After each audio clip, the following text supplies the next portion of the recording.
বাংলাদেশের বাইরে পৃথিবীর বিভিন্ন প্রান্তে যে যেখান থেকে চ্যানেলে দিয়েছেন আপনাদের সকলকে সাদর আমন্ত্রণ তৃতীয় মাত্রা দেখবার জন্য। বাংলাদেশের মানুষ অত্যন্ত রাজনৈতিকভাবে সচেতন এবং তার ফলে বাংলাদেশের স্বাধীনতা আন্দোলন, স্বাধীনতা যুদ্ধ, স্বাধীনতা এবং স্বাধীনতোত্তর বাংলাদেশের গণতন্ত্রের জন্য বহু সংগ্রাম, লড়াই, অনেকগুলো অভ্যুত্থান, এগুলো বাংলাদেশের মানুষ করেছে। আবার বাংলাদেশের মানুষের কাছে অনেকে মনে করেন যে রাজনীতিটা একটা বিনোদনও। এত অন্য কোনো বিষয় নিয়ে এত বেশি কথাবার্তা আলোচনা বাংলাদেশের মানুষ বোধহয় রাজনীতি ছাড়া অন্য কিছু নিয়ে করে না। আজকের মূল বিষয় রাজনীতি এবং অবশ্যই সাম্প্রতিক রাজনৈতিক ঘটনা প্রবাহ এই আলোচনার মধ্যে আসবে। আলোচনা করবার জন্য আমার সঙ্গে স্টুডিওতে রয়েছেন তিনি নিজে অর্থনীতিবিদ, সরকারের সাবেক সচিব এবং south east bank capital services লিমিটেডের চেয়ারম্যান ডক্টর মোহাম্মদ মুজিবুর রহমান। আমার বায়ে বসা, আমার ডানে রয়েছেন আরেকজন রাজনীতিক, আইন এবং রাজনীতির বিশ্লেষক এবং ঢাকা বার অ্যাসোসিয়েশনের সাবেক সভাপতি অ্যাডভোকেট মাসুদ আহমেদ তালুকদার। স্বাগত আপনাদের দুজনে তৃতীয় মাত্রায়। ডক্টর মুজিবুর রহমান, আমি একটু আপনার কাছ থেকে শুনতে চাই, বুঝতে চাই, কারণ এর আগে আপনার সঙ্গে যখন আমি কথা বলেছিলাম তখন আমরা অর্থনীতি নিয়ে আলোচনার মধ্যে আন্তর্জাতিক সম্পর্ক, আন্তর্জাতিক রাজনীতির অনেক প্রসঙ্গ আপনি টেনে এনেছিলেন এবং খুবই আকর্ষণীয় ছিল আমার মতে সেই আলোচনা। সেই আলোচনা শুনবার পর আমার মনে হচ্ছে যে রাজনীতি সম্পর্কে এবং অভ্যন্তরীণ রাজনীতি এবং সামগ্রিকভাবে রাজনীতি সম্পর্কে আপনার ধারণাটা একটু আমিও শুনতে চাই, আমার দর্শকদেরও শোনাতে চাই। প্রথমেই আপনাকে ধন্যবাদ জানাই, চ্যানেল আইকেও ধন্যবাদ জানাই আমাকে এখানে ডাকার জন্যে। আর আমাদের বিজ্ঞ আইনজীবী মাসুদ সাহেব এখানে আছেন, ওনাদের সামনে আসলে রাজনীতির কথা বলতে যাওয়াটা এটা আমার জন্যে, যে আমি রাজনীতির ছাত্রও না, আবার রাজনীতি আমার পেশাও না, আমি কোনো রাজনৈতিক দলও করি না, এই অবস্থায় আমার একটু নিজেকে খুব বিব্রতকর অবস্থার ভিতরে আমাকে মনে হচ্ছে যে আপনি উস্তাদের সামনে এক শিষ্যকে দিচ্ছেন বা ছাত্রকে দিচ্ছেন যে ছাত্র কিছুই জানে না। রাজনীতি এমন একটা বিষয় যে আমাদেরকে বহুবার সেটা আশা জাগিয়েছে, একই সঙ্গে বহুবার হতাশও করেছে। হ্যাঁ হ্যাঁ, তো আমি রাজনীতিটা আমি যেমন ধরেন আমি অর্থনীতির ছাত্র, সেই হিসেবে পলিটিক্যাল ইকোনমি যেটা সেটারও আমি ছাত্র। হ্যাঁ, political economy was one of my interesting subject. আর history of the economic development পড়তে গিয়ে রাজনীতি, পৃথিবীর বিভিন্ন দেশে বিভিন্ন রাজনৈতিক অবস্থা কিভাবে সমাজকে পরিবর্তন করেছে, কিভাবে সমাজ উন্নত হয়েছে এবং রাজনীতি এবং অর্থনীতির সম্পর্কটা কি, এটা বোঝার চেষ্টা করেছি ছাত্র হিসেবে। I am still a student. এখন রাজনীতির বিষয়টা হচ্ছে, রাজনীতি ছাড়া যেমন আপনার সমাজ চলে না, তেমন সমাজ ছাড়া যদি রাজনীতি হয়ে যায় সে রাজনীতি টিকে না। যেমন ধরেন এক সময় আপনার বড় বড় সাম্রাজ্য ছিল, আপনি Roman empire, Byzantine empire, British empire, Spanish empire, হ্যাঁ, তো ফ্রান্সের এম্পায়ার তো এখন কেবল আফ্রিকাতে কেবল শেষ হচ্ছে, ফ্রান্সের empire. And even America was under England. British colony. And the whole of India was under England, excepting few parts, যেটা আপনার গোয়া টোয়া এগুলো ডাচদের আন্ডারে ছিল, ইভেন ইন্দোনেশিয়া, এই সব অঞ্চল। So that has collapsed. কোলাপসের কারণ কি? কোলাপসের কারণ হচ্ছে মানুষ ভাবলো যে একজন রাজা আর একজন হচ্ছে প্রজা, একজন শুধুই চেয়ারে বসে আর একজনকে শুধুই মাটিতে বসতে হয় আর মার খাতে হয় আর খাজনা দিতে হয়। মানুষ এটা মনে করলো যে আমরা শক্তি অর্জন যদি করি, সেই শক্তি অর্জন করে আমরা এই রাজাকে সরাবো। তো বহু শক্তিশালী এম্পায়ার যারা শত শত বছর রাজত্ব করেছে তারা সরে গেল। আমাদের দেশেও আমি বৃহত্তরভাবে যদি বলি, ইন্দো পাক সাবকন্টিনেন্টটাকে আমি যদি একটা ভূখণ্ড বলি, তো সেই একটা ভূখণ্ডেও একজন এরকম তারা এসে দাও। আগে যেমন ধরেন মোগলরা ছিল, বাংলার নবাবরা ছিল, মোগলদেরকে তাড়ালো ইংলিশরা, ইংলিশদের তাড়ালো এদেশের মানুষ, আবার তার আগে এদেশের মানুষ যারা ছিল তারা ছিল আসলে দ্রাবিড়। আরিয়ানরা এসে এই দেশটাকে দখল করলো। দখল করে তারা এই যে এখন ধরেন যারা ওই যে শ্রেণী প্রথা চালু করছে হিন্দুদের ভিতরে, those people are Aryan, they came from Caucasus. Caucasus হয়ে মহেঞ্জোদারো হরপ্পা হয়ে এখানে তারা ইন্ডিয়ায় আসে। ইন্ডিয়ায় বেসিক্যালি দ্রাবিড়। আপনি যদি ইন্ডিয়ার জাতিসত্তা খুঁজতে যান তাহলে আপনি দেখবেন যে এখনো পর্যন্ত সাউথের বেশিরভাগ লোক হচ্ছে দ্রাবিড়িয়ান আর নর্থের বেশিরভাগ লোক হচ্ছে আরিয়ান। এইভাবে তখন আরিয়ানরা এদেরকে দখল করল। আবার মুঘলরা এসে, মুসলমানরা এসে আরিয়ানদের পরাজিত করল। তো এইভাবে আমাদের ইন্দো পাক সাবকন্টিনেন্টের রাজনীতিটা শুরু হয়। ইন্দো পাক সাবকন্টিনেন্টে পরবর্তী পর্যায়ে যখন ব্রিটিশের বিরুদ্ধে এই নীল চাষ বা অন্যান্য অত্যাচার এখান থেকে সব শোষণ করে নিয়ে যাচ্ছে, আমাদের রাজনীতিবিদদের উদ্ভব হলো। আগে কোনো রাজনীতিবিদ ছিল না। 100 বছর আগে এই সাবকন্টিনেন্টে কোনো রাজনীতিবিদ ছিল না।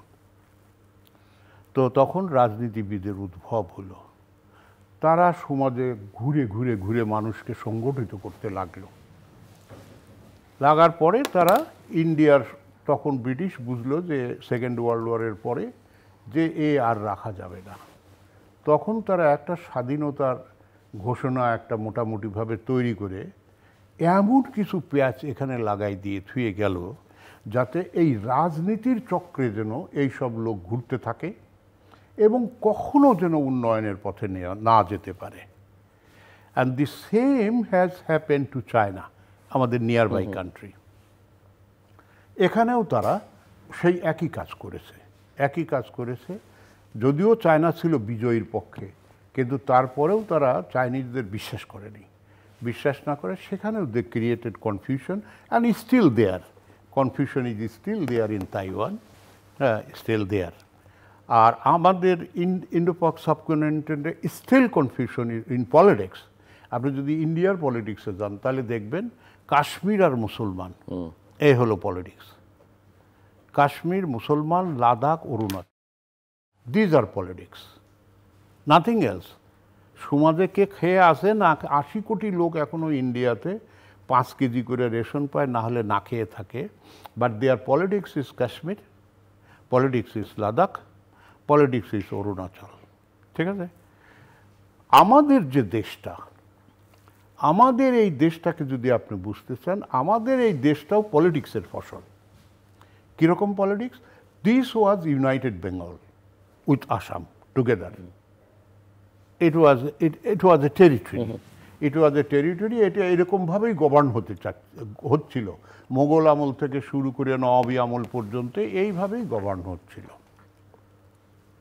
তো আমাদের এখানে পলিটিশিয়ানরা অনেক বুদ্ধি করে, ব্রিটিশরা অনেক বুদ্ধি করে বঙ্গভঙ্গ করলো, তারপরে আবার বঙ্গভঙ্গ রদ করলো।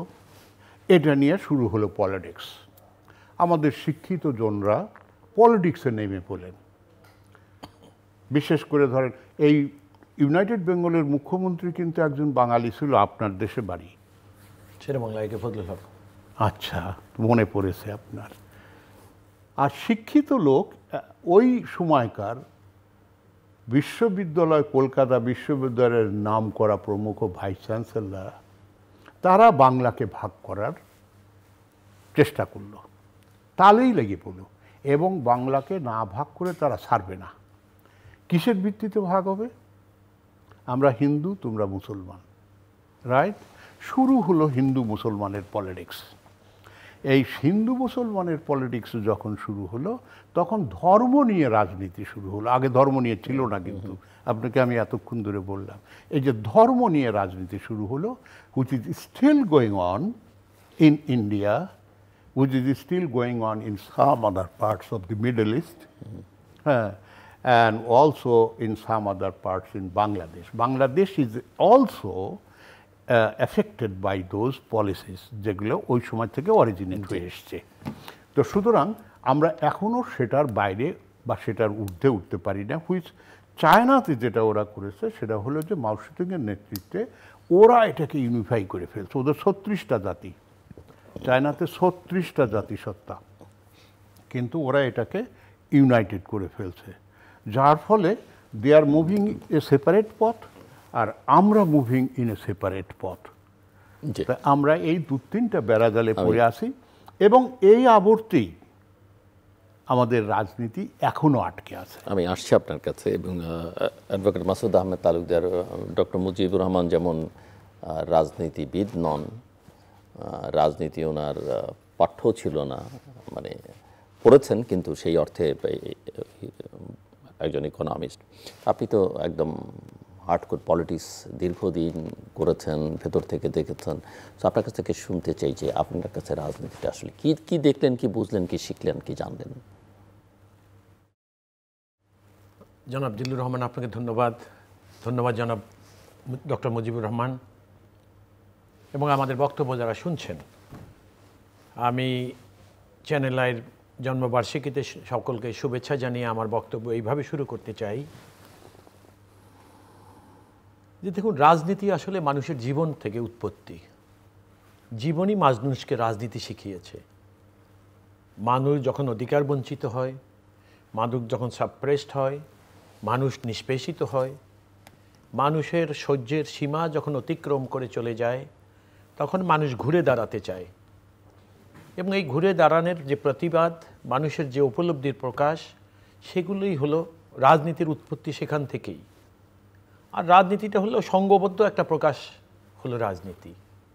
মানুষ, কোনো ব্যক্তি মানুষ যখন সাফারার, এরকম সমাজের সকল সাফারাররা যখন একত্রিত হয়, তারা যখন প্রতিবাদী কণ্ঠে কথা বলে, তারা যার দ্বারা নিষ্পেষিত, নিপীড়িত, তার বিরুদ্ধাচরণ করে, তার বিপক্ষে দাঁড়িয়ে তাদের অধিকার প্রতিষ্ঠার জন্য তারা প্রতিবাদ করে, তখন আসলে রাজনীতি সমাজে চলে আসে।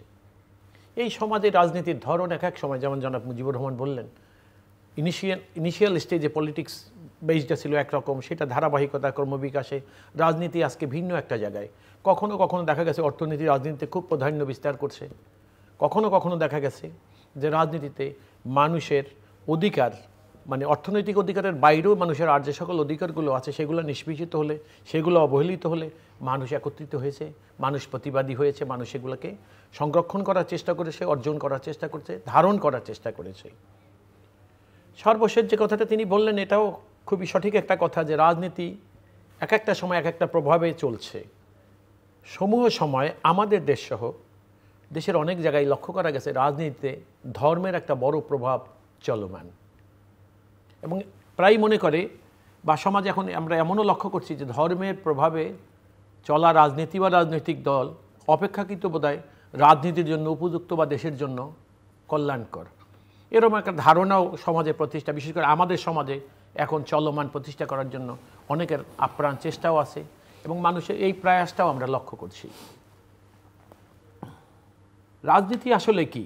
রাজনীতি এই যে আমরা যারা, এই যে আমি কথা বলছি, জনাব মুজিবুর রহমান সাহেব একটু আগে কথা বললেন, আমরা আসলে রাজনীতিরই উৎপত্তি, রাজনীতিরই ফসল। আমরা রাজনীতি ছিল বলেই আমরা আজকে এখানে এসেছি, আমরা কথা বলছি, এটা চলমান থাকবে। ভবিষ্যতে মানুষও এই তার অধিকার, তার দায়িত্ব, তার কর্তব্য, এগুলো নিয়ে কথা বলবে। এখন রাজনীতি কেন দরকার? রাজনীতি দরকার এই যে দেখেন, আগে যখন নগর স্টেট ছিল, মানুষের সংখ্যা ছিল অনেক কম, যাদের রাজা, প্রতিনিধি যেই হন না কেন, তার রাষ্ট্র চালাবার ব্যাপারে জনগণের সরাসরি মতামত দেওয়ার একটা সুযোগ ছিল। তারা রাজাকে বা তাদের কি বলবো আমি, তাদের যে নেতাকে পরামর্শ দেওয়ার একটা সরাসরি সুযোগ ছিল। কিন্তু দিনে দিনে মানুষের সংখ্যাধিক্য যখন হয়, আকার দেশ বা জাতির বড় হতে থাকে, মানুষ বেশি হয়ে যায়, তখন দেখা গেল যে সেই সিটি গভর্নমেন্টের মতো বা সিটি স্টেটের মতো রাষ্ট্রীয় অ্যাফেয়ার্সে বা পলিটিক্যাল মানে অ্যাফেয়ার্স অফ দি স্টেটে জনগণ সরাসরি আর অংশগ্রহণ করতে পারছেন না। এই তখনই মানুষ কী করলেন, তারা ঐক্যবদ্ধ হয়ে এই ধরনের ধারণার আবিষ্কার করলেন যে না, আসলে রাজনীতি এখন যেটা হবে সেটা হলো মানুষ ঐক্যবদ্ধভাবে তার মতামত প্রকাশ করবে। এই ঐক্যবদ্ধ উপস্থাপনাটাই হলো পলিটিক্যাল পার্টিজ। যে এখন এখানে মত আছে, একজনের দর্শন একরকম, ভিন্ন আরেকজনের, এরকম বিভিন্ন দল মত নির্বিশেষে রাজনৈতিক দলের উৎপত্তি হতে থাকে। এবং এ কারণেই বলা হয় কিন্তু এখন যে রাজনৈতিক দল হলো জনগণের মুখপাত্র, অর্থাৎ জনগণ যা বলতে চায় পলিটিক্যাল পার্টি তাই বলবে। পলিটিক্যাল পার্টি যা বলে জনগণের সঙ্গে অনেক সময় কানেকশন ছাড়া পলিটিক্যাল পার্টিগুলো বলে আমরা জনগণের কথা বলছি। এটা জনাব ফজলুর রহমান একটা চমৎকার কথা বলেছেন, ওনার কথার মধ্যে এই কথাটা বেরিয়ে আসছে যে জনগণ থেকে যখন বিচ্ছিন্ন হয়ে যায় মানুষ, তখন রাজনীতিও অনেক সময় বিচ্ছিন্ন হয়ে যায়, রাজনীতি বিলীনও হয়ে যায়, কথাটা উনি বলেছেন। এই অতীতে আমাদের অভিজ্ঞতা যা বলে এরকম বহু রাজনৈতিক দলের জন্ম এখানে হয়েছিল। একসময় তারা নিজেদের মানুষের প্রতিনিধি বা রাজনৈতিক দল বলে নিজেরা দাবি করতেন, সেই সকল রাজনীতি আজকে অস্তিত্বহীন। এই প্রক্রিয়া এখনও চলমান। হয়তো আর কিছুদিন বা কিছু বছর পরে আমরা দেখব যে আজকে বা অতীতে শক্তিশালী একটি রাজনৈতিক দল ধীরে ধীরে বিলীন হয়ে গেছে। তো এটা খুব স্বাভাবিক, একটা চলমান প্রক্রিয়া এটা। তো রাজনৈতিক দল, আমি যে কথাটা বলছিলাম যে জনগণ যখন আগে সিটি গভর্নমেন্টের কাছে বা স্টেট গভর্নমেন্টের কাছে যখন বলতে পারতেন যে আমরা এটা চাই না, এটা করো, এটা করা উচিত না, এখন মানুষরা কী করে রাজনৈতিক দল বিভিন্ন প্ল্যাটফর্মে বিভিন্ন দর্শন একত্রিত হয়ে তারা রাজনৈতিক দল পরিচয়ে মানুষের মুখপাত্র হিসেবে মানুষের বক্তব্য, মানুষের অধিকার রক্ষার জন্য তারা সংগ্রাম করে যাচ্ছে, কাজকর্ম করে যাচ্ছে। এবং আলটিমেটলি দেখা গেছে ওই জনগণ রাষ্ট্র পরিচালনার জন্য এখন যে ক্রমবিকাশের কথা জনাব মুজিবুর রহমান বললেন, ওই ক্রমবিকাশের বর্তমান যে অবস্থায় আমরা যেখানে উপনীত, সেখানে দেখা গেল যে রাজনৈতিক দল জনগণের প্রতিনিধি হবে এবং রাষ্ট্রীয় ক্ষমতায় অধিষ্ঠিত হওয়ার আগে যেমন বন্দুক, গুলি, বল্লম এগুলো নিয়ে রাষ্ট্র ক্ষমতা, রাজাকে মেরে রাজ্য দখল করার যে প্রবণতা ছিল সেটা তো আর এখন নাই। সেই কারণে জনগণ মনে করে যে বিভিন্ন দল মত এদের মধ্যে রাষ্ট্র ক্ষমতা পরিচালনার জন্য তারা কি করবে, তারা তাদের প্রতিনিধি বাছাই করবে, নির্বাচন হবে। এই যে নির্বাচন প্রথাটা কিন্তু সেইখান থেকেই এখানে আসে। এবং তখন মানুষ যেটা করলেন যে হ্যাঁ আমরা নির্বাচনে যাব, আমার প্রতিদ্বন্দ্বী প্যানেল বা আমার প্রতিদ্বন্দ্বী পক্ষ আমার সঙ্গে রাজনীতি করবে, বেশিরভাগ মানুষ যাকে সমর্থন করবে রাষ্ট্রীয় ক্ষমতায় উপনীত হওয়ার তারা উপযুক্ত বলে বিবেচিত হবে, সেভাবেই চলে আসছিলেন। এখন দেখা গেল এই পদ্ধতিও এর নানা রকম উৎকর্ষতা কিন্তু সাধিত হয়েছে। আপনি দেখবেন এটা প্রথম যখন ছিল একটা বেসিক ক্যারেক্টার ছিল, সেটাকে আরও ওয়াইডার করেছে, আরও উদার করেছে। আবার সেই উদার ফর্মের মধ্যে আমরা লক্ষ্য করেছি অনেক রকম অনেক সংকীর্ণতা ঢুকে পড়েছে। যেটাকে আমরা মনে করতাম সবচেয়ে ভালো ফর্ম, সেটাকেই দেখা যাচ্ছে সবচেয়ে বাজে একটা ফর্ম হিসাবে এই সমাজে আবির্ভাব হলো, প্রতিষ্ঠিত হলো, আবার তাদের পতনও হয়ে যাচ্ছে এরকম। তো রাজনীতিটা আসলে এটা হলো কি যে মানুষের অধিকার রক্ষার জন্য যে সংঘবদ্ধ প্রয়াস এবং মানুষ একত্রিত হয়ে যে বিষয়টিকে নির্ধারণ করে, সেটাই হলো পলিটিক্যাল পার্টি এবং তাদের যে কর্ম, that is political work of the party অথবা পলিটিক্যাল পার্টিস। এখন এটা একটা পারফেক্ট ফর্মে চলে আসে। রাজনৈতিক দল এখন একটা ফর্মে চলে আসে আমাদের দেশের প্রেক্ষিতে। আমি বলছি, আমি বাইরে যাচ্ছি না। এখন আপনি দেখবেন নানা রকম রাজনৈতিক দল আমাদের দেশে, কেউ নিজেকে বাম মনে করছে, কেউ ডান মনে করছে, কেউ মধ্যপন্থী মনে করছে, কেউ এক্সট্রিম বাম মনে করছে, অথবা কেউ এক্সট্রিম রাইট, অথবা কেউ মনে করছে যে না আমরা এভাবে করে রাজনীতিতে চলছে। এবং জনগণও কিন্তু দেখবেন আপনি কম বেশি যাই হোক না কেন এই সকল রাজনৈতিক আদর্শের সাথে কম বেশি সম্পৃক্ত। এখন মাঝে মাঝে এক একটা সময় আমরা এক এক ধরনের রাজনীতির উত্থান আমরা এই দেশে দেখেছি। এখন যেটা চলছে একটা মধ্যপন্থী রাজনীতির সময়কাল এখন চলছে। এখন এই মধ্যপন্থী রাজনীতির ধারক বা বাহক যারা, তারা নিশ্চয়ই বেশিরভাগ জনগণ যদি এই মধ্যপন্থী রাজনীতিকে পছন্দ করেন তাহলে তাদেরকে সমর্থন করছেন। এভাবে করেই দেশের রাজনীতির ক্রমবিকাশের আমরা আজকের এইখানটায় উপনীত। ডক্টর রহমান, আমাদের 53-54 বছরের অভিজ্ঞতা কি বলে রাজনীতি আসলে জনগণকে কতটা কানেক্ট করতে পারছে? ওনার অনেক সুন্দর বক্তব্য শুনলাম, বাট এখানে আমি আপনাকে ক্যাটাগরিক্যালি কতগুলো জিনিস আমি একটু ফিলোসফিক্যাল ব্যাখ্যা দিয়ে একটু ব্যাখ্যা করতে চাই। যেটা আপনারা বললেন যে চলমান রাজনীতিতে জনগণের অধিকার রক্ষার রাজনীতি চলছে। জনগণের অধিকার রক্ষার রাজনীতি খুব বেশি দেশে আছে এটা মনে হয় না। এটা আমার কাছে মনে হয় না। এটা আমার কাছে মনে হয় না। আবার যে দেশে জনগণের অধিকার রক্ষা হচ্ছে সেখানে কোনো রাজনীতি আছে এটাও মনে হয় না। এক্সাম্পল হচ্ছে China.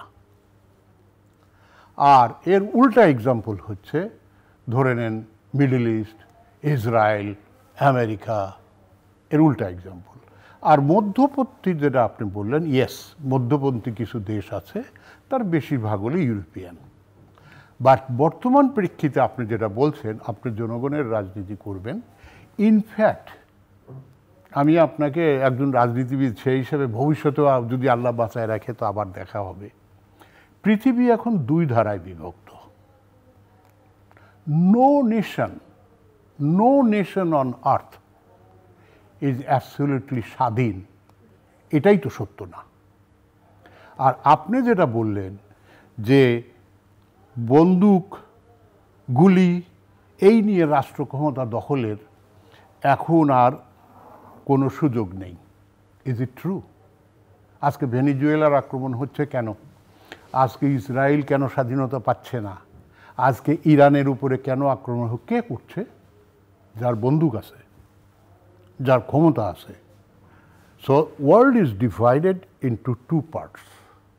One is led by United States, another is led by China and Russia. মাঝখানের কিছু দেশ বিপদে পড়ছে, দ্যাট ইনক্লুডিং ইন্ডিয়া। আমরা ছোট দেশ, বিপদে পড়িনি। আমরা এখনো মত প্রকাশের স্বাধীনতা আমরা ভোগ করতেছি না, আমরা মত প্রকাশও করতেছি না। যে দাওয়াত দিচ্ছে তার দাওয়াত খাচ্ছি, কোনো সমস্যা নেই। এই কয়েকদিন আগে দেখেন আবার শক্তি প্রকাশের রাজনীতি এটা প্রকাশ পেল সৌদি আরব আর পাকিস্তান, যেখানে কোনো রাজনীতিই নাই। না সৌদি আরবের রাজনীতি আছে, না পাকিস্তানের রাজনীতি আছে। পাকিস্তানে ফরমাইশি রাজনীতি, ইউ নো দ্যাট। হ্যাঁ, ওখানে ভোট হয় নাম কাবু আসতে, ওটার কোনো মানে নেই। মানে পাকিস্তান মিলিটারি কন্ট্রোল তো করে। এটা কি জন্যে? যে এটা একটা দখলের রাজনীতি। ইন্ডিয়া একটা মিসট্রাই করে এখন বিপদে পড়ে গেছে। এখন সে এই দিকে যাবে, এশিয়াতে যাবে, নাকি সে আমেরিকার কাছে যাবে? তো ওর রাজনীতি কি, ওর স্বাধীনতা কি? ওকে একটা পক্ষ নিতে হবে, আপনাকেও একটা পক্ষ নিতে হবে, অথবা দুই পক্ষের সাথেই অবনত হয়ে আপনাকে কাজ করতে হবে। আপনি সব কথা প্রকাশ্যে বলতে পারবেন না। আপনার দেশে যতই আপনি রাজনীতি করেন, আপনি প্রকাশ্য রাজপথে আমেরিকা আপনার যত ক্ষতিই করুক, আপনি কোনো স্লোগান দিতে পারবেন না, দিতে দেবে না, আপনাকে জেলে নিয়ে যাবে। আবার আপনি চায়নার বিরুদ্ধে দিবেন, তাও চলবে না। পৃথিবী এখন মূলত দুইটা শিবিরে বিভক্ত। এখানে মত প্রকাশের স্বাধীনতাও আমাদের সীমিত, এটা আপনাকে স্বীকার করতে হবে। কিছু কিছু মত প্রকাশ করে ইন্ডিয়ার মতো বিপদে বাংলাদেশ পড়ে নাই। আমাদের সরকার একটু চালাক বেশি, এই জন্য মত প্রকাশ করতে যায় নাই। উনি আর মত প্রকাশ করতে গেছে, নেগোসিয়েশন করতে গেছে। তাহলে চায়নার এরা পারতেছে কেমনে? ওরা পারতেছে ক্ষমতার জোরে। ওরা জনগণকে ইউনাইট করছে, জনগণ ওদের পক্ষে, ওদের ক্ষমতা আছে, ওদের রাজনীতি আছে, ওদের টাকা আছে, ওদের রাজনীতি আছে। যে আমেরিকার যে পিছনের রাষ্ট্রগুলা, দক্ষিণ আমেরিকার, এদের দেশে গণতন্ত্র আর স্বৈরতন্ত্র বলতে আমেরিকা যা বলবে শুধু সেইটা, যেটা মনরো ডক্টরিন তো আপনি জানেন যে ওটা আমাদের ব্যাকইয়ার্ড। মনরো ডক্টরিন হিসেবে তারা ইচ্ছা করলে এক দেশের প্রেসিডেন্ট আছে সরাই দিল, আর একজন তো পানামার নড়িয়ে লড় থেকে তো তুলেই নিয়ে আসলো। ওখানে যা সুন্দর যা দেশের প্রেসিডেন্টকে তুলে নিয়ে যা, আমেরিকায় বিচার করে জেলে দিয়ে দিলে যা। তো সুতরাং ওই দেশের লোকের স্বাধীনতা কোথায়? নেই তো। ওরা ভোট দিছিল, ওর থেকে আগে ভোট দিছিল, আবার এখন মাদুরোকে দিছে। আজকের লেটেস্ট যেটা, সেটা হলো মাদুরোকে বাঁচানোর জন্য চায়নার থেকে 12টা জাহাজ রওনা হয়ে এখন ভেনিজুয়েলার প্রান্তে আছে। এখানে হয় কম্প্রোমাইজ হবে, না হলে ভেনিজুয়েলার রাজনীতি শেষ হবে। তো সুতরাং আমি আপনাকে যেটা প্রথম বললেন যে কোনো দেশের রাজনীতি মানে মত প্রকাশের স্বাধীনতা, I don't agree with that. হ্যাঁ, আপনি বললেন গুলি বন্দুক নিয়ে রাষ্ট্র ক্ষমতা দখল এখন নেই, এটাও I don't agree with that. তাহলে আমাদের গুলি বন্দুক না দিয়ে আমাদের ডেইলি যে পুশ করতেছে বাংলাদেশে, আমি এক্সাম্পল ইন্ডিয়ারই দিলাম, সেটা কি? মমতা ব্যানার্জি আবার একটা বক্তৃতা দিছে, দেখছেন? বাংলাদেশের বাঙালি পুশ করতেছে, সেটা নিয়ে একটা বক্তৃতা দিছে। উনি আবার বলতেছে যে যদি এইটা ভাঙিয়ে যায় তাহলে কিন্তু আবার অন্যরকম হবে। ঠিক আছে, আমাদের এখানে মত প্রকাশের অধিকার নেই। ইন্ডিয়ার মতো গণতান্ত্রিক দেশে যেখানে ৭৫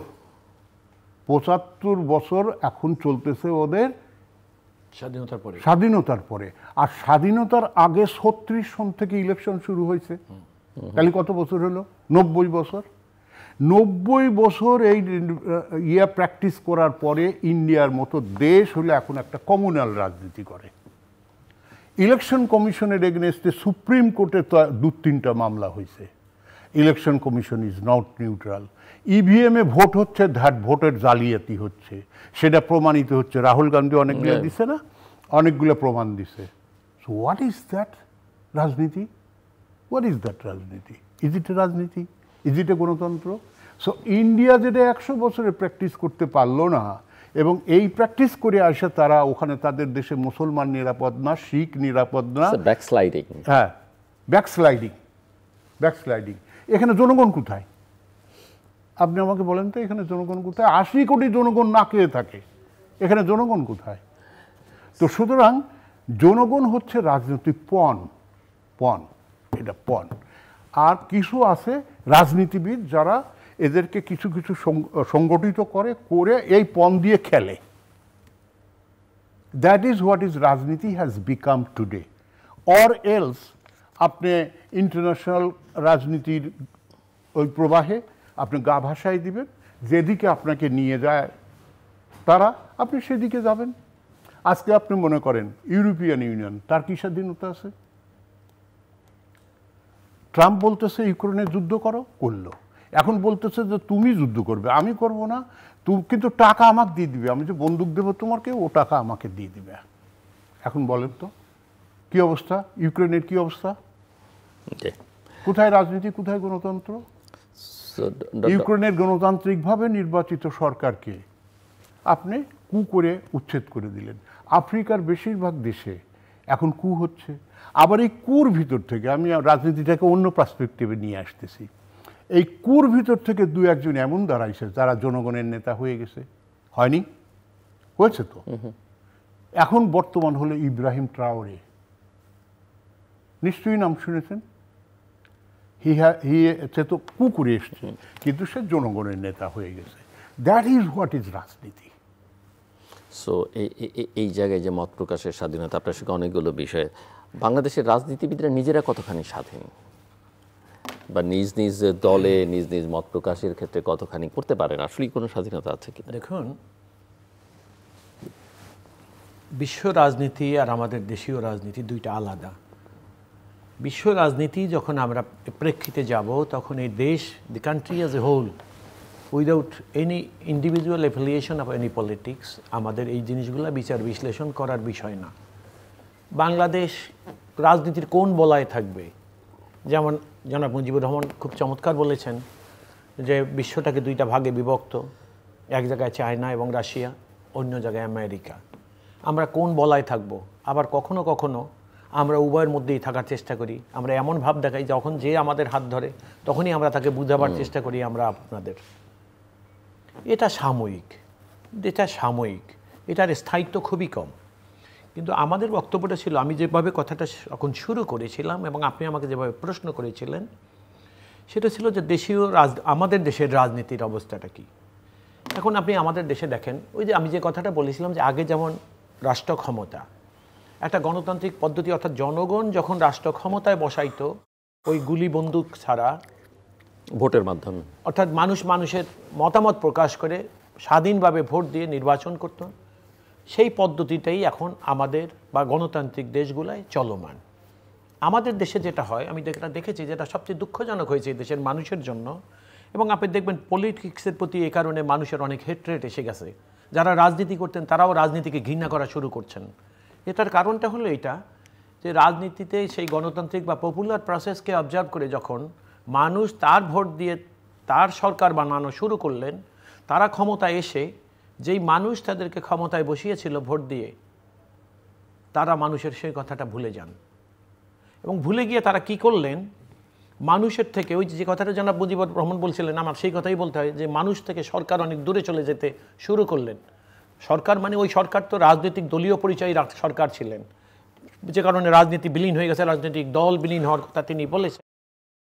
দেখা গেছে যে জনগণের ভোটে পপুলার প্রসেসে রাষ্ট্র ক্ষমতা দখল করার পর তারা কী করলেন, ক্ষমতায় বসে তারা নিজেদের চরিত্র পরিবর্তন এনে ফেললেন।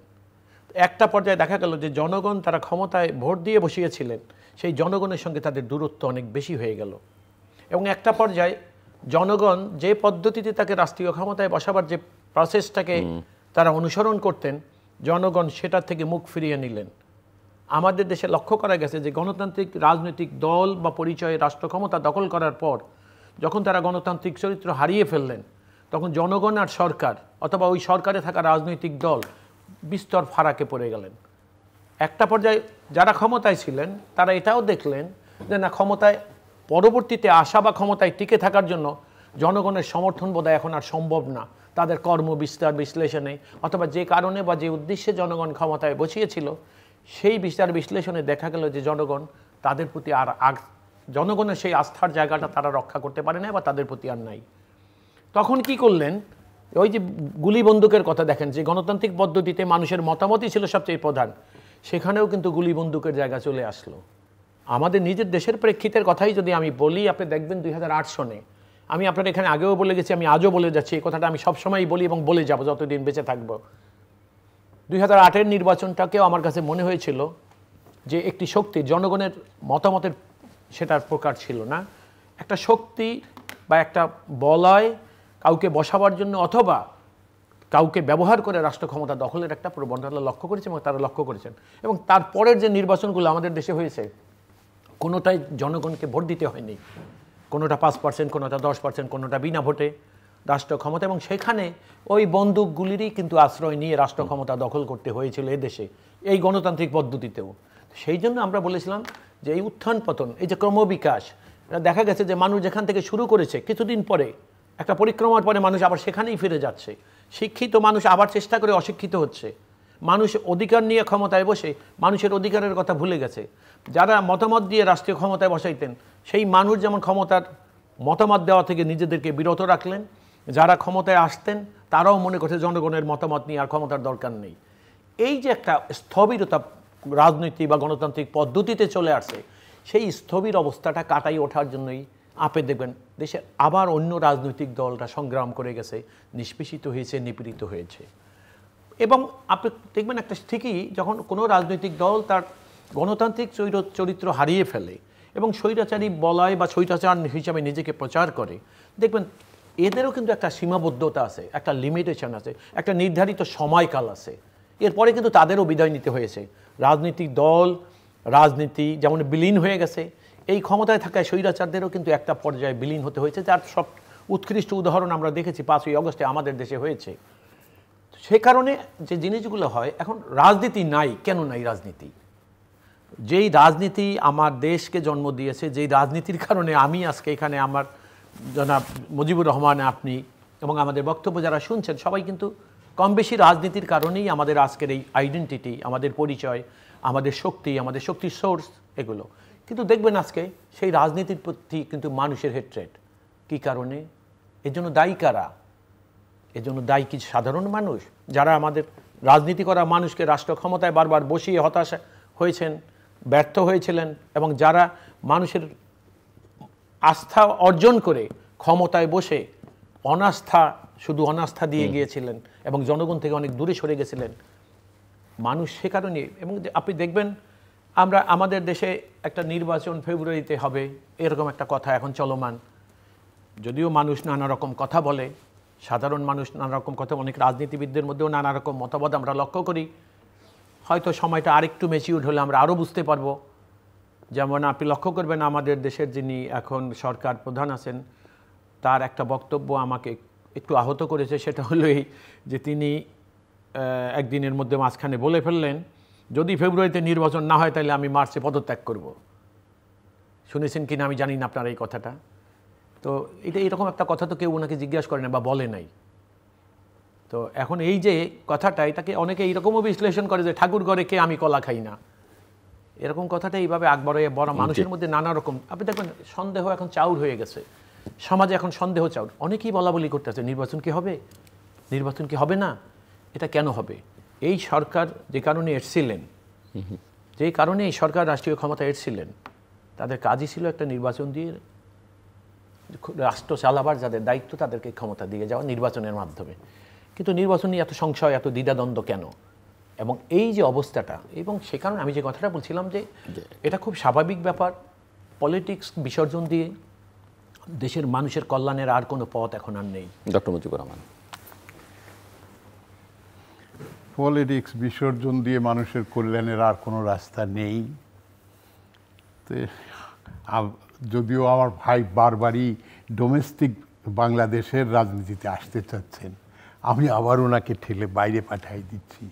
পৃথিবীর কতটি দেশে গণতান্ত্রিক সরকার আছে আর কতটি দেশে গণতান্ত্রিক সরকার নাই, এর যদি আমরা কম্প্যারিজন করি, আর পিপলস ওয়েলফেয়ার এবং পিপলসের যে ওয়েলবিং সেটা যদি আমরা কম্পেয়ার করি, তাহলে দেখব অপেক্ষাকৃত গণতান্ত্রিক দেশগুলোতে পিপুলের উপরে ডিপ্রেশনটা বেশি, আর যেসব দেশে আপনার গণতান্ত্রিক সরকার নেই সেগুলোতে পিপুল আর মোর ওয়েল অফ।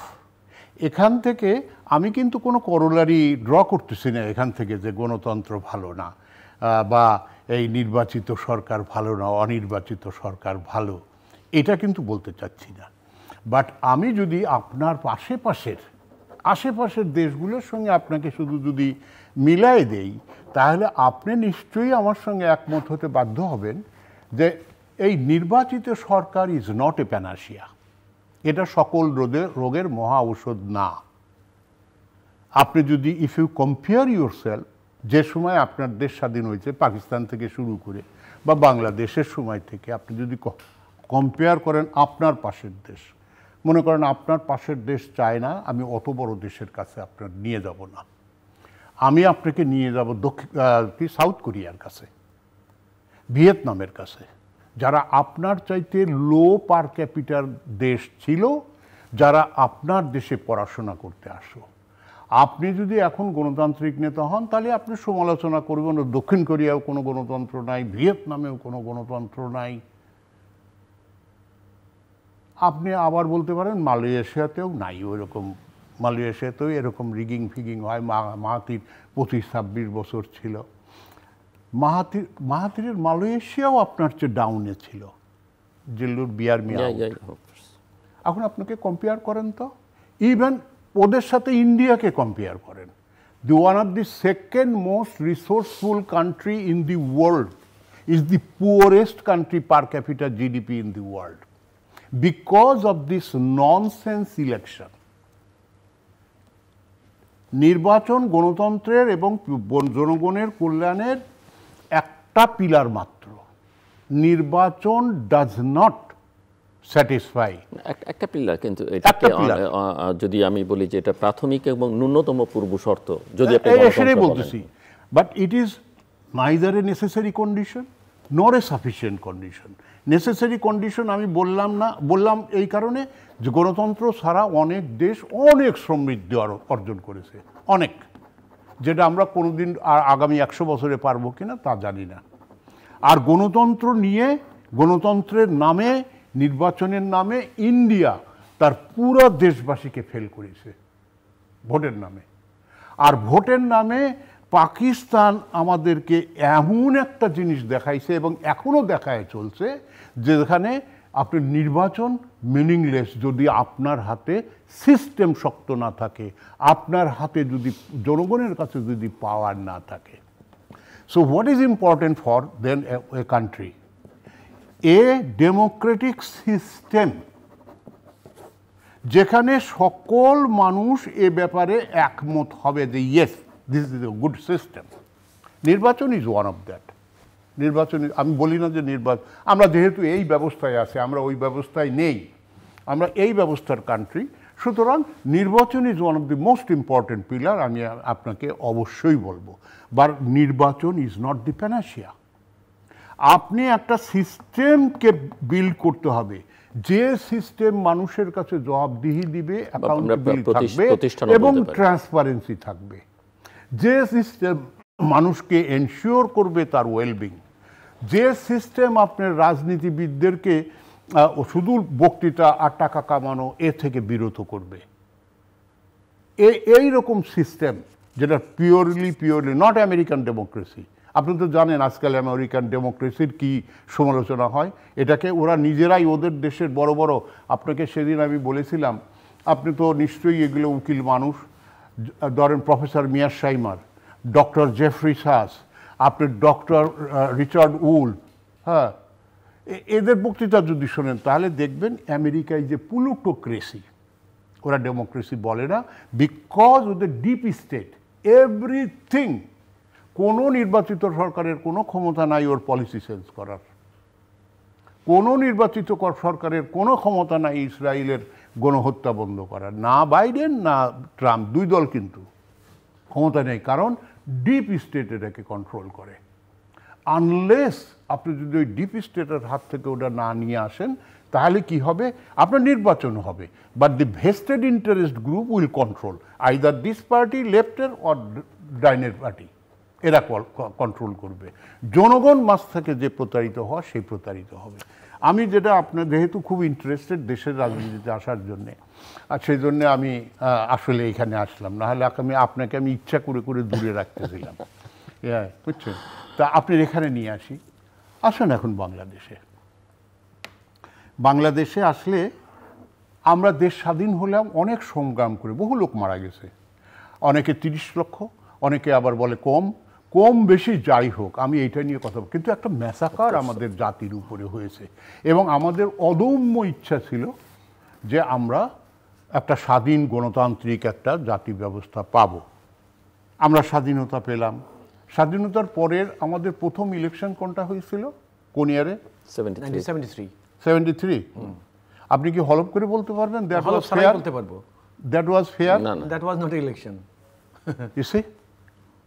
যে জাতি 2 বছর আগে জীবন দিল, লক্ষ লক্ষ লোক হাতে অস্ত্র নিয়ে দেশকে স্বাধীন করলো, সেই জাতির একজন সদস্য হিসেবে আপনি আর জিল্লুর বলতে পারতেছেন না যে 73-তে আমাদের ইলেকশন ফেয়ার হয় নাই। তার মানেটা কি? তার মানে mechanism of the election has no meaning, ঠিক আছে? তার মানে তো তাই নাকি? আচ্ছা, তারপরেও কি আপনারা পারছেন? এক সময় পারছেন। সেইখানে আসি, আপনারা পারছেন 90 ইলেকশনে, 91 ইলেকশনে পারছেন না, পারেন নাই? অপেক্ষাকৃত না, বাংলাদেশের ইতিহাসে বেস্ট ইলেকশন। কিসের ভিত্তিতে হয়েছিল? সমঝোতার ভিত্তিতে, 3 দলের রূপরেখা, 3 জোটের রূপরেখা, ঠিক জেল্লুর? হ্যাঁ, আপনারা সবাই এটাকে অ্যাডহেয়ার করেছিলেন।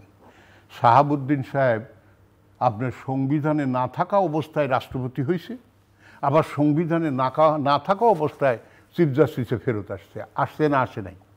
আসছে, 2টা অ্যামেন্ডমেন্ট লাগছে। সে তো পরে, সেটা তো পরে, আগে তো না। কিন্তু এই কাজটা হয়েছে একটা অসাংবিধানিক কাজ, কিন্তু নির্বাচনটা হয়েছে সুন্দর। আপনি আমাকে বলেন তো, বাংলাদেশের ইতিহাসে এর চেয়ে ভালো নির্বাচন আপনি কবে দেখছেন? আর দেখেন নাই। কেন দেখলেন না? এই ধারার থেকে তো আরো উন্নত হওয়ার কথা ছিল। আপনারা সবাই ওখানে একমত করছিলেন, স্বাক্ষর করছিলেন, তো হলো না কেন? ওই যে আপনি বললেন, আপনার ক্ষমতায় থাকার যে স্পৃহা, ক্ষমতার যে মোহ, পিপুল, গণতন্ত্রের এই ওয়েস্টার্ন ডেমোক্রেসির একটা সমালোচনা আছে, আপনি উকিল মানুষ, আপনাকে বলে দিই। এই ওয়েস্টার্ন টাইপ ডেমোক্রেসির একটা সমালোচনা হলো যে you exploit the people before others exploit them. অর্থাৎ আপনি আপনার বয়ান বানায় আপনি বেশিরভাগ লোককে বোকা বানান, যাতে অন্য দল আসে আবার ওদের বোকা না, আবার ওরা কম পারুক, আমি বেশি পারি। সুতরাং এটা হচ্ছে বয়ানের রাজনীতি, বুঝলেন? এখন আচ্ছা, আর একটু আগায় দিই, আর একটু আগায় দিই, আপনার বলতে সুবিধা হবে। তো what to do as a nation, as a human being, as a শিক্ষিত মানুষ, আমি আপনি দিল্লুর, ওর তো কাজ এটা। আর আমরা এখানে বক্তৃতা দিচ্ছি, কেউ শুনতেছে আর কেউ শুনবে না। What to do now? আপনি বলবেন ইমিডিয়েটলি ইলেকশন দাও। আমি তো আগেই বলেছি যে election is not a Panacea, কারণ আপনি সিস্টেম ডেভেলপ করেন নাই। এই সিস্টেম ইলেকশনকে ধারণ করতে পারে না, পারছে না। তাহলে কি হবে? আপনি সবাইকে আবার 90-তে ফেরত যেতে হবে, একমত হতে হবে, এবং সেটার ফাউন্ডেশনকে এতটাই স্ট্রং করতে হবে, সেই স্ট্রং ভিত্তির উপর দিয়ে আপনি নির্বাচন বলুন, সংসদ বলুন, এটা করতে হবে। আর একটা কাজ অত্যন্ত জরুরি, আপনি, মানুষ তো সেকেন্ড বেস সলিউশন করে, মানুষ কিন্তু ফার্স্ট বেস সলিউশন করতে পারে না, ঠিক কি না? আপনি বলেন, মানুষ ফার্স্ট বেস সলিউশন করতে পারে না, মানুষের ভুল হবেই। সুতরাং এই সিস্টেমের ভিতরে, এই প্রসেসের ভিতরে আপনাকে আর একটা জিনিস আনতে হবে, সেটা হলো checks and balance. Very important. Checks and balance, এটাকে আনতে হবে। এই চেকস অ্যান্ড ব্যালেন্স কীভাবে আনবেন, সেটাকেও আপনাকে একমত হতে হবে সব দলের, মিনিমাম এজেন্ডার ভিত্তিতে। মিনিমাম এজেন্ডার ভিত্তিতে আপনার হয়তো একটা এজেন্ডা আছে, আর একজনের আর একটা এজেন্ডা আছে, সবটাই ভালো, আপনারটা যুক্তিযুক্ত, হয়তো তারটাও যুক্তিযুক্ত। যেহেতু পৃথিবীতে এমন কোনো সিস্টেম আবিষ্কৃত হয়নি, এমন কোনো ভোটিং সিস্টেম আবিষ্কৃত হয়নি যে সিস্টেম এনশিওর করবে যে না, তোমার দেশের মানুষ সুখে থাকবে, তোমার দেশ উন্নত হবে। সুতরাং আপনি বলবেন যে ব্রিটিশ সিস্টেম, তো ব্রিটিশ সিস্টেমের ধারে কাছে তো আপনি নাই। ব্রিটিশ সিস্টেমে হলো দুইটা, একটা হলো হাউস অফ কমন্স, আর একটা হলো হাউস অফ লর্ডস, আর তারপরে আছে তার এম্পায়ার। আপনি জানেন কিয়ার স্টিমারকে ধমক দিছে চার্লস যে তুমি ইউ বেটার রিজাইন, সেই লোক তো আপনি নেই। তো সুতরাং আপনি ব্রিটিশ সিস্টেমেও গেলেন না। আচ্ছা, আপনি ইন্ডিয়ান সিস্টেম বলবেন, ইন্ডিয়ান সিস্টেমেও অন্তত দুইটা সংসদ, এবং তার পিছনে আবার ভিতরে আছে অনেকগুলো প্রভিন্সিয়াল সংসদ, প্রভিন্সিয়াল মুখ্যমন্ত্রী, আপনার সেই সিস্টেমেও নাই। তো আপনি আছেন কোথায়? ইউনিটারি সিস্টেমে। ইউনিটারি সিস্টেমে বাংলাদেশ আছে, এবং ইউনিটারি সিস্টেমের রেজাল্টটা কি? যে কোনো, আপনি এই ইউনিটারি সিস্টেমে আপনি যে কোনো নির্বাচন করেন, that will tend to rise the autocracy, because there is no checks and balance. আর আপনাদের নির্বাচন পদ্ধতি হলো উইনার্স টেক অল। আপনার এক জায়গায় 5 জন ক্যান্ডিডেট দাঁড়াইছে, আপনি মাত্র 27% ভোট পেয়ে you can be elected as their representative. That is also unfair. এই ইউনিটারি সিস্টেমে হয় কি জানেন? মাইনরিটির শাসন চলে। সুতরাং আপনাকে এই সিস্টেমের উন্নত করতে হবে, আপনাকে সবাইকে একমত করতে হবে, মিনিমাম এজেন্ডার ভিত্তিতে আপনাদের সবাইকে আগাতে হবে। অ্যাডভোকেট মাসুদ আহমেদ। জি, আপনি অনেক কথা বলেছেন, আমার অনেক সময়ের দরকার, কিন্তু অতটা সময় তো ভাই আমাকে দিবে না। এই যে ডিপ স্টেট যে কথাটা আপনি বলেছেন, এইটা কি দেখবেন ইদানিংকালে আরেকটু ভিন্নভাবে মানুষ উপস্থাপন করছে, সরকারের মধ্যে আরেকটা সরকার। হ্যাঁ, এরকম এটা সব দেশের সরকারের মধ্যেই নাকি আছে একটা পাওয়ার বা প্রেশার গ্রুপ হিসাবে যাদেরকে বলা হয়। In many of the states in the world I can say, in many আছে। দেখেন, এখন সবচেয়ে বড় ব্যাপারটা হলো কি, যেমন রাজনীতিতে ডান আর বাম একটা ধারা ছিল, আমরা কিন্তু রাজনীতি এখন বিশ্ব রাজনীতি বাদ দিয়ে যদি আবার দেশের পলিটিক্সে চলে আসি, এখানে সংঘাতটা একটু ভিন্ন। সেটা হলো রাজনীতি এবং অরাজনীতির একটা সংঘাত দীর্ঘদিন যাবৎ এই দেশে চলে আসছে। এদেশে যারা রাজনীতি করে না তাদের একটা ধারণা, all hated to the politicians, বলে রাজনীতিবিদরা আসলেই কিছু বুঝে না, তারা কিছু করার উপযুক্ততা নাই তাদের। এইরকম একটা, এই অরাজনৈতিক ব্যক্তি এবং রাজনৈতিক ব্যক্তি, অরাজনৈতিক ব্যক্তিরা রাজনীতি ব্যক্তিদের চাইতে অপেক্ষাকৃত যোগ্য, এরকম একটা প্রবণতা সমাজে দীর্ঘদিন যাবৎ। এরা খুব জ্ঞানী মানুষ তো, অরাজনৈতিক ব্যক্তিরা, তারা করে কি সামনের একটা দিকে অগ্রসর হতে থাকে, হঠাৎ বাধাগ্রস্ত হলে তারা পিছপা হয়, সেখানে রাজনীতি আবার সেই জায়গাটাকে দখল করে, আর অপেক্ষা করতে থাকে অরাজনৈতিক নেতারা বা অরাজনৈতিক ব্যক্তিরা রাজনীতি কবে আবার ব্যর্থ হবে, এরপর আবার তাদের আবির্ভাব হবে। আমাদের দেশটা বারবার এরকম অবস্থায় পড়েছে। রাজনীতির বিরুদ্ধে আমাদের অভিযোগ করাটা খুব সহজ, রাজনীতিবিদদের বিরুদ্ধেও তাই, রাজনৈতিক দলের বিরুদ্ধে। কিন্তু আপনি দেখুন, যা ক্রমবিকাশ, যা উন্নতি, আপনি রাজনীতিবিদ বা রাজনীতিকে বাদ দিয়ে চিন্তা করে দেখেন তো, অরাজনৈতিক লোকরা এই দেশে কি উন্নতি করতে পেরেছে, হবে না এবং কোনোদিন পারবে কিনা সেটার কোনো নিশ্চয়তা আপনাদের কাছে আছে কিনা? এখন দেখেন, আমি আবারও বলি, যখন আপনি ১/১১ আসলো, তখন একটা অরাজনৈতিক শক্তির হঠাৎ আবির্ভাব হলো, তাদের hatred always to the politicians and political parties. কিন্তু একটা পর্যায়ে দেখলেন যে খুবই হালে পানি পাইলেন না, চলে গেলেন। কিন্তু সংঘাত থেমে নাই, তারা সাইলেন্ট হয়ে যায় মাঝে মাঝে, কিন্তু আবার পরিবেশ পরিস্থিতি অনুকূলে আসলে তারা আবার মাথা চাড়া দেয়। কিন্তু মজার জিনিস কি, আপনি দেখেন এরা স্থায়ীভাবে প্রতিষ্ঠা করে নিয়েছে যে তাদের শত্রুই হলো রাজনৈতিক ব্যক্তিরা। কিন্তু একটা জাতি যাদের উন্নতি দুনিয়াতে হয়েছে, রাজনৈতিক বলেন আর অরাজনৈতিক বলেন, মিলিত প্রচেষ্টাই কিন্তু একটা সমাজের উন্নতি হয়েছে। এখন রাজনীতিবিদদের রাষ্ট্রীয় ক্ষমতা দখল করার একটা পদ্ধতি হলো রাজনীতি, কিন্তু রাজনীতিতে আপনি রাজনীতির মাধ্যমে রাষ্ট্র ক্ষমতা দখল করার পরেও যদি ওখানে বসেও রাজনীতি করেন, তাহলেই তো আমি সবসময় এই কথাটাই জিলু ভাই এই তৃতীয় মাত্রার টকশোতে আমি একের অধিকবার বলে গেছি যে democracy is a government of minority. আমার ধারণায়, আমি রাষ্ট্রবিজ্ঞানের ছাত্র, তারপর ল আছে আমার, গভর্নমেন্ট অফ মাইনরিটি।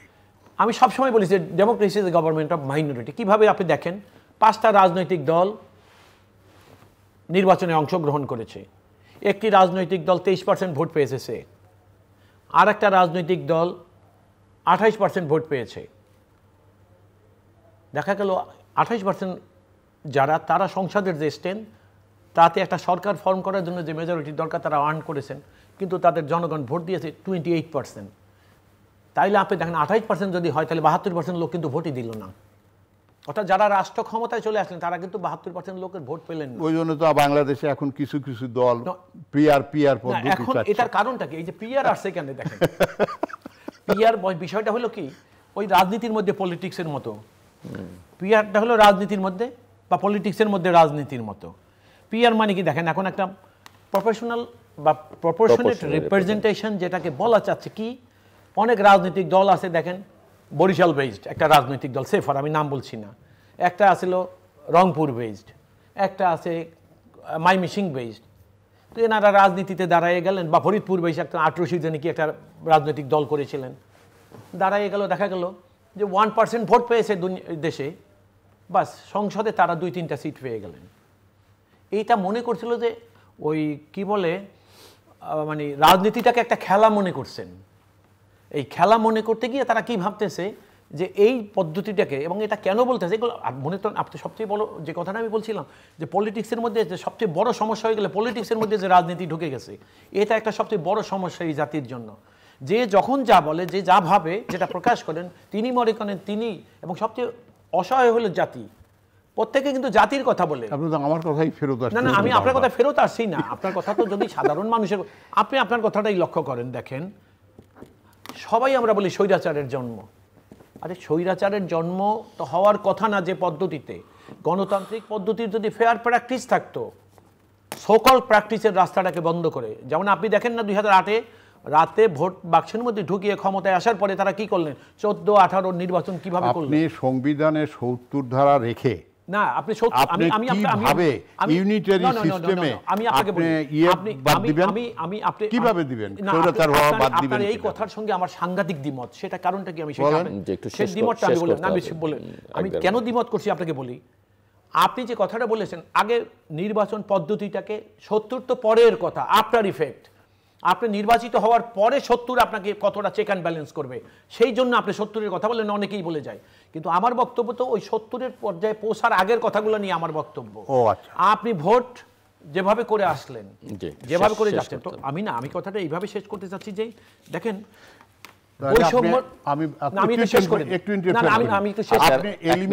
পদ্ধতিতে যাচ্ছেন না কেন? যে 50% ভোট না পাইলে আমি আপনাকে বলি, শোনেন, এখনকার যেমন আপনার ওই কথাগুলোর প্রেক্ষিতে আমার এই কথাটা বলতে হয়। আপনাকে মনে রাখতে হবে 1991 সনের নির্বাচন ভালো হয়েছিল। অবশ্যই 1991 সনে যে সরকার নির্বাচিত হয়ে রাষ্ট্র ক্ষমতা দখল করেছেন তারাও ভালো ছিল। সব মানুষ কিন্তু তাদের প্রশংসা করে। আপনারা কি লক্ষ্য করেছেন? অপেক্ষাকৃত সব কথাই হবে, কিন্তু মজার ব্যাপারটা হলো এই আপনি যে কনসেনসাসের কথা বলছেন, 3 দলীয় জোটের উপরে, আমি একটু 1 মিনিট সময় আমাকে দয়া করে দেন। আপনি 3 দলীয়, আপনি আজকের কথা বলেন, আজকে যারা অরাজনৈতিক ব্যক্তিরা রাজনৈতিক দলেরকে একটা মতে আইনে ঐক্যমত তৈরি করে দিয়ে তারা চলে যাবেন, যেতে চাচ্ছেন, কালকে এরা রাজনীতিবিদরা কেউই তাদের কথা রাখবে কি রাখবে না তার কোনো গ্যারান্টি ক্লজ তারা দিয়ে যেতে পারছে না। এখন আগামী দিনের প্রেক্ষিত কি হবে সে কিন্তু ওনারা জানছে না, আজকে যারা এনাদেরকে জোর করে ধরে একটা। তো সেই কারণে কথাটা হলো এইখানটায় যে আপনাকে আমি without any pressure or anything আমাকে জানতে হবে রাষ্ট্রীয় ক্ষমতা দখল করার যে ফেয়ার প্রসেস সেটাকে। এখন আপনি যেটা বলেন, এখন বলেন যে 51% ভোট না বলে সরকারই বানাইতে পারবে না, এই যে কথা কোথায় পাবেন আপনি? সংবিধানে থাকতে হবে, আইন দেশের সুপ্রিম লতে থাকতে হবে।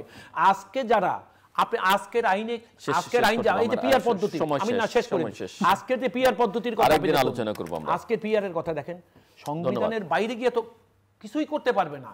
কনসেনসাস যেটা করেছিলেন শাহাবুদ্দিন সাহেব এনেছিলেন, দুইটা অ্যামেন্ডমেন্ট লেগেছিল। দর্শক, অনুষ্ঠানের শেষ প্রান্তে এখন তো আপনার একটা সামাজিক যোগাযোগ মাধ্যম ফেসবুক, এক্স এবং ইউটিউবে তৃতীয় মাত্রা লাইভ স্ট্রিম হচ্ছে, আপনারা দেখতে পারেন। টেলিভিশনের পর্দায় দেখতে না পারলে যে কোনো সময় যে কোনো স্থান থেকে ইউটিউবে তৃতীয় মাত্রা চ্যানেলটি সাবস্ক্রাইব করে এই পর্ব বা পুরনো পর্বগুলো আপনারা দেখতে পারেন।